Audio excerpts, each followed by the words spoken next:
3 big differences.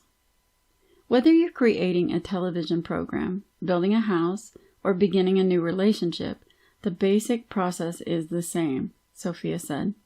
The creator orientation is a powerful and simple, although not always easy, way to think and act. It has become very important to me, thanks to Ted. You're welcome, Sophia, Ted smiled.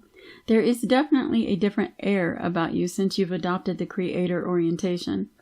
I can assure you, David, that people who know you will soon begin to notice a different air about you, too, if you commit to the creator orientation as your primary stance in life. Ted's hinting at the 3 things that make the difference between the victim and the creator orientation, Sophia added, chuckling. Ted, stop being a goofball and tell David what AIR stands for. Ted winked at me. His smile activated little creases in his face and his eyes glistened. AIR stands for 3 big differences between the victim and creator stances.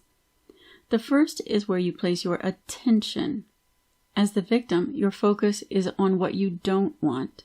You think, speak, and act on the problems in your life. As creator, you place your attention first and foremost on what you do want, your envisioned outcome. The second difference is your intention. In the victim orientation, your intention is to get rid of or away from your problems. In the creator orientation, your intention is to bring into being or manifest the outcomes you envision. The third big difference is the results you produce. The results of the victim orientation are temporary and reactive. With the creator orientation, though, you're much more likely to produce satisfying, sustainable results over time.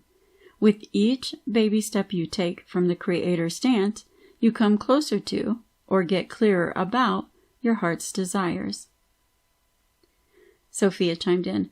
Don't think that Ted's saying the creator orientation is all sweetness and light, or that there's no such thing as a problem.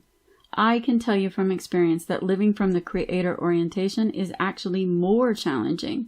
In the victim orientation, I didn't have to exercise conscious choice. I just reacted to my circumstances.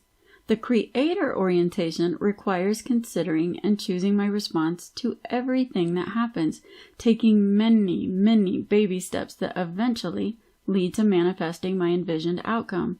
And in the process, problems certainly do come up. Ted continued, in the creator orientation, however, you cultivate the capacity to choose which problems get your attention. You select problems that will best serve your outcomes, and those are the only problems you actively work to solve. It is important to know that even when you adopt the creator orientation, you'll still experience anxiety at times. As Sophia said so well, the creator orientation is not all sweetness and light. Anxiety and fear are a natural and normal part of our experience. Creators, however, learn how to move forward in their lives with courage in the face of fear and anxiety. And there are no guarantees. Often, you won't know whether your heart's desires are attainable until after you've put in a great deal of time, effort, and experimentation to make your envisioned outcome a reality. Sophia added, after Dan and I had been apart for a while, I eventually chose to be open to another intimate relationship. As I began dating, exploring what I wanted in a relationship, I came up against a lot of fear and anxiety. Sometimes I thought the conscious, co-creative bond I was hoping for was just a romantic fantasy. I dated a number of men before I met Jake. Each person I met and each experience I had while I was dating helped me get clearer about the kind of relationship I wanted. A flock of pelicans flew along the shoreline just a few feet above the surf. As I followed their flight, I wondered how long it would be before I was willing and ready to be open to a new relationship. I shuddered at the thought. I also felt a twinge of sadness as I realized I was much more certain about what I didn't want in my life than I was about what I wanted to create. Where to begin? My mind was abuzz with questions. I buried my hands in my pockets and tried to make sense of it all.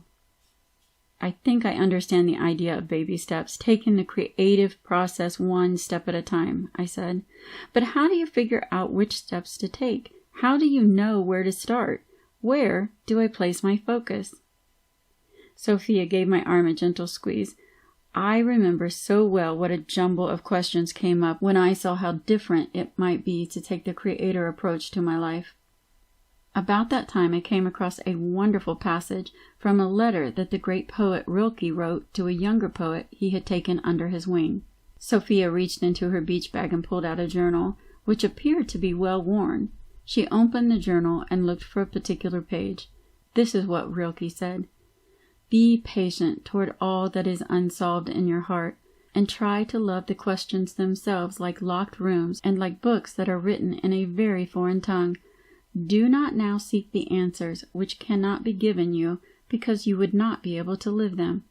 And the point is to live everything. Live the questions now. Perhaps you will then gradually, without noticing it, live along some distant day into the answer. A small sailboat bobbed out on the waves, its bright sails billowing with the sea breeze, drifting gently, serenely on the water. Give yourself plenty of time in coming to the answers for yourself, Sophia said warmly. It takes time and a lot of introspection and soul-searching to get clear about what you really want to manifest in your life. People will begin to show up who will help you focus and sharpen your envisioned outcomes. In fact, Ted invited me to meet you so I could offer my support as you learn to live in the creator orientation.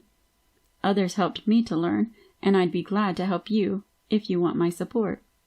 As I took in Sophia's kind offer, I looked out at the ocean to mark the sailboat's progress. The wind was up, and the boat's sails were stretched tight and full. I wondered if such a small craft could sustain the pressure of so much force and speed. The crew scrambled about on deck, adjusting the rigging. I just hoped they knew what they were doing.